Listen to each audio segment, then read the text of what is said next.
নমস্কার বন্ধুরা, সবাই কেমন আছেন? আশা করি খুব ভালো আছেন। আমিও আপনাদের আশীর্বাদে ভালোই আছি। কাকুলি ব্লগে আপনাদের স্বাগত জানিয়ে আমার সকালবেলার ব্লগটি শুরু করে দিলাম। আজ বৃহস্পতিবার, আপনাদের দাদা বাজার নিয়ে হাজির হয়ে গেছে। তো আজকে এনেছে কাতলা মাছ আর অনেকটা ডিম। তো সেটাকে দিয়ে কি করি একটু ভাবলাম। তো মাছটা প্রথমত তো ধুয়ে যত কটা মাছ আমার লাগবে তত পিস মাছ আমি বার করে রেখে দিয়ে বাকি মাছগুলো, বাকি ডিমগুলো সব ফ্রিজে তুলে দিলাম। ধোয়াধুয়ি হয়ে গেছে সব, জায়গাটা আগে পরিষ্কার করে নিই। পরিষ্কার না থাকলে রান্না করতেও ভালো লাগবে না, দেখতেও তো ভালো লাগবে না। আলু নিয়ে নিয়েছি, তো আলু দিয়ে আজকে মাছের ঝোল করব জিরে বাটা দিয়ে। আর গাছের টমেটো অনেকগুলোই পেরে নিয়ে এসেছি, তা দিয়ে যেহেতু আজকে ডিম এনেছে, তো এই টকটা তো আমরা খাই, আগেও আমি অনেক শেয়ার করেছি। আজকে পাতলা টক করব মাছের ডিম দিয়ে, টমেটো দিয়ে, তেঁতুল দিয়ে। তো আমার সব আগে আমি রেডি করে নিলাম। মাছে নুন হলুদ মাখিয়ে রেখে দিলাম, মাছের ডিমেও নুন হলুদ মেখে রেখে দিলাম। আলু কাটা হয়ে গেল, টমেটো কাটাও হয়ে গেল। এবার চলুন গ্যাসটা ধরিয়ে নিই। এবার রান্নার জোগাড়। ভাত আমি আগেই করে নিয়েছি আর ডালও হয়ে গেছে। তো মাছের ঝোল করতে আমার একটু জিরে লাগবে, জিরেটা এখন শেষ হয়ে গেছে। তো জিরেটাও একটু মিক্সিতে ঘুরিয়ে নিই। আমি গোটা জিরে মিক্সিতে ঘুরিয়ে চেলে নিই।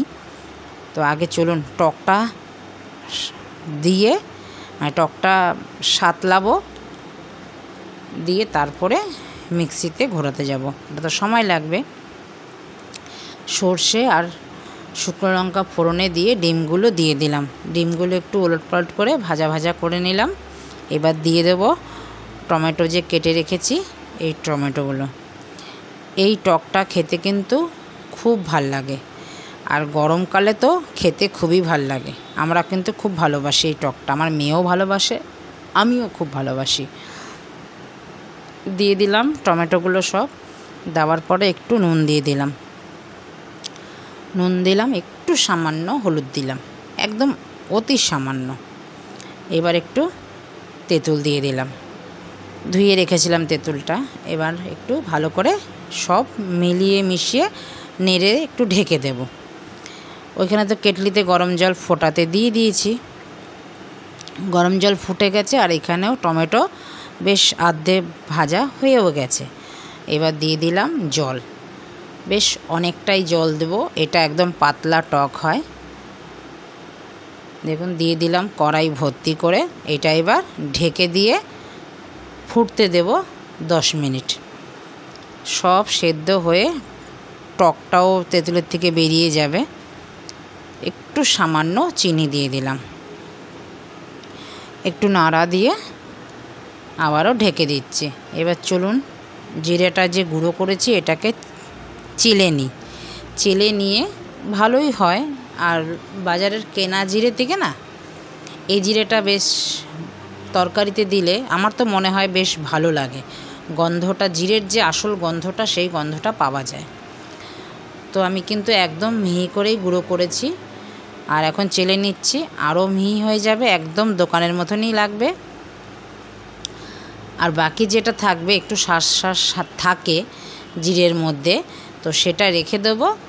আবার কোনো সময় যদি কোনো কিছু রান্না করি, সেটাকে অল্প অল্প নিয়ে বেটে দিয়ে দেবো, ফেলবো কোনোটাই না। তো চলুন, আমার কিন্তু হয়ে গেছে। তো আমি এবার ঢেলে নিই জিরেটা কন্টেনারে, যতটুক লাগবে তারপরে আবার নিয়ে নেব। এইভাবে কাজ করতে হয় বন্ধুরা, না হলে পারা যায় না। একটার পর একটা বসিয়ে আরেকটা। তো কন্টেনারে আমি ঢেলে নিলাম। মোটামুটি এখন সপ্তাহখানিকের জন্য নিশ্চিন্ত জিরে বাটার জন্য। তো হয়ে গেল। এবার ওইখানে কিন্তু ডালও আমার হয়ে গেছে, আমি ডালটা তো নামিয়ে রেখেছি। আর এবার টকটাকে নামিয়ে নিচ্ছি। চলুন টকটাকে নামিয়ে নিই। দেখুন একদম ভালো লাগছে, দেখতেই ভালো লাগলে তো খেতে তো ভালো লাগবেই। এবার কড়াইটা ধুয়ে আবারও বসিয়ে দিলাম। কড়াইটা গরম হয়ে গেছে, তেলটাও গরম হয়ে গেছে। মাছগুলো এক এক করে কড়াইতে দিয়ে দিলাম। মাছগুলো এবার উল্টে পাল্টে একটু সময় ধরে ভেজে নেব বেশ লাল করে। যেহেতু কাতলা মাছ, আর আজকে বেশিরভাগটা পেটি এনেছে, গাদা একটু কমই এনেছে। মেয়েটা একটু পেটিই খেতে ভালোবাসে, গাদাতে যেহেতু কাটা হয়, তো গাদা খুব একটা খেতে ভালোবাসে না। মাছ আমার দেখুন লাল করে ভেজে নিয়েছি, আলু তো কেটেই নিয়েছি। সব মাছগুলো তুলে নিলাম। এবারও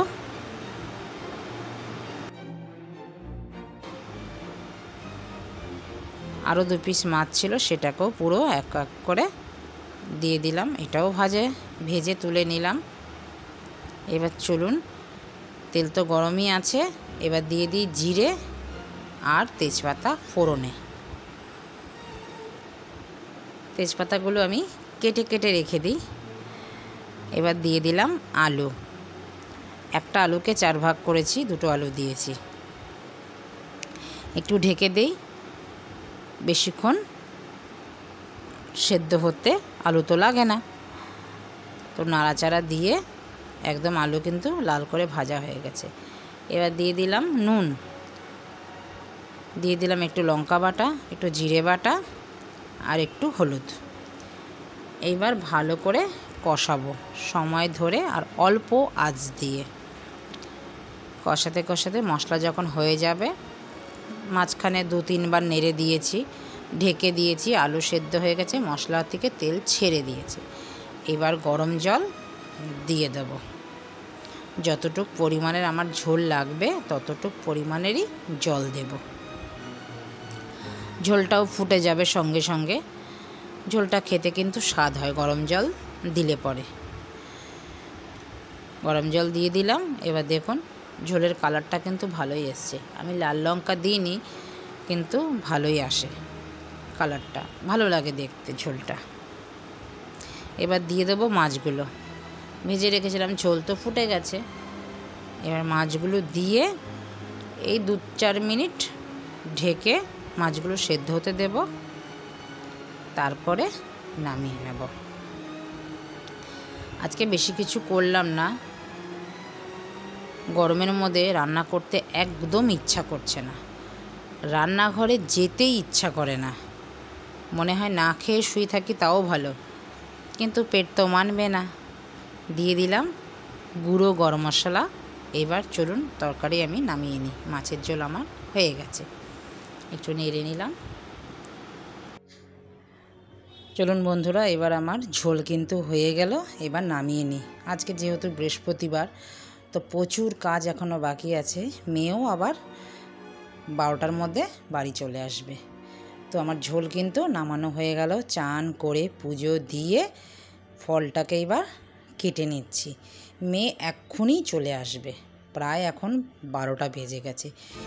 যা রোদ উঠেছে বাইরে, অস্বাভাবিক রোদ, অস্বাভাবিক গরম, বলে ঠিক বোঝানো যাবে না।